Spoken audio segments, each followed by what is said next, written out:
My name is Rama Carty. I am a former Immigration and Customs Enforcement detainee. I was in immigration detention for approximately 16 months from March of 2008 to July of 2009. Due to a wrongful drug conviction in the state of Maine, I was subjected to the immigration system after spending time in Maine state custody. I spent just under 2 years in Maine state custody and entered immigration detention on March 10th of 2008. It's important for people to understand that most people have no idea about the mental tortures and the conditions to which immigration detainees are subjected. Most immigration detainees assume that they will be subjected to a fair process in which they'll have the opportunity to seek legal counsel, get information, have access to their families, and they will have some kind of just adjudication of their immigration removal hearings. And that is not the case. Most people are purposefully prevented from having the resources that they need in order to have the best chance to put their best foot forward towards being released once they are in immigration detention. One of the ways in which the U.S. government does that is to move people to faraway places with respect to their detention. I was in 7 different states due to immigration-related detention in total. So I started off in the state of Maine, then I went to Massachusetts, then to New Hampshire, then to Pennsylvania, down to Texas, over to Louisiana, back over to Oklahoma, and back down to Texas ultimately.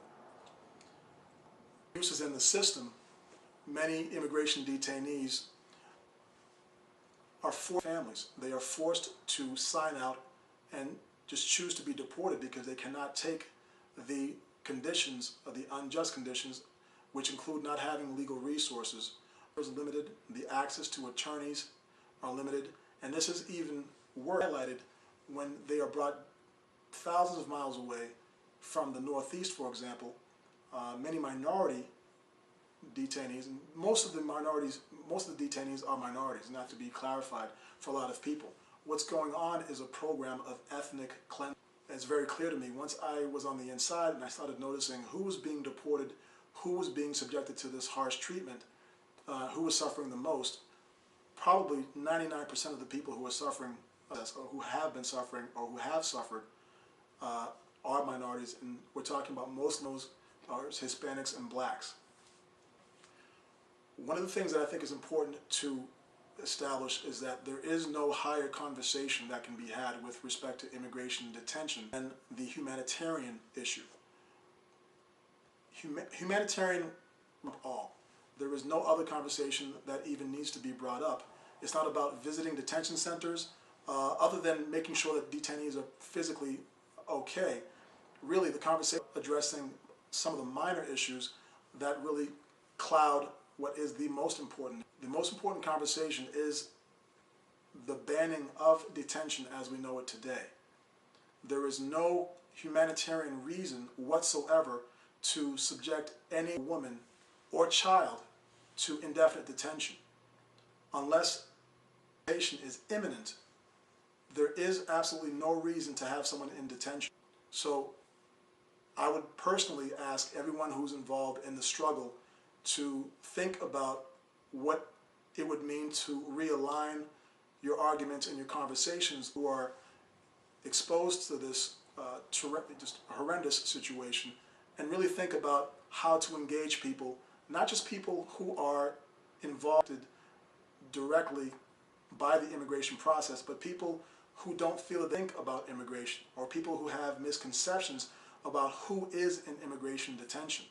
There are people who are spending 6 months, a year, 2 years, 3 years detention, and their deportation is not imminent.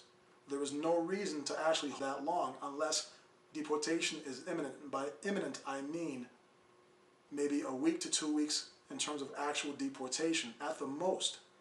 There's no reason for immigration and customs to pick anyone up or hold anyone unless they know that they actually have immigration papers in hand and potentially maybe even a flight scheduled. So what it comes down to is that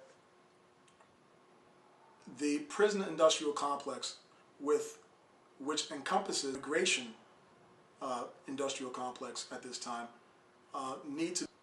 What's happening is that people are losing their lives, their livelihoods, their families are being destroyed. American families are being destroyed. It's very clear that American families, not migrant families, and whether it was migrant families or American families, no distinction between human beings. Families are being destroyed, and that's really what matters. And that affects everyone. At some point down the road, these will be charges on the U.S. government that the United Nations has to deal with. So there is no higher level of conversation other than conversation with respect to immigrant or migrant detention. And I'd like everyone to consider realigning their conversations accordingly. First, I'd like to thank Migrants United Against Borders. I would like to also thank Families for Freedom in New York. I would like to thank Detention Watch Network. I'd like to thank Grassroots Leadership, all the other organizations who are now banding and getting together to change and transform what is immigration detention in the United States today. And I look forward to hopefully getting through the current process that I'm dealing with now. Many of you know that I am dealing with a wrongful indictment for assault while I was in detention, and I'm hoping to be meritorious and victorious with respect to an upheaval if these charges do not get dismissed. So I look forward to hearing some good news about some of the changes that are happening in the months to come, and hopefully we can transform as quickly as possible what is immigration detention today. Thank you.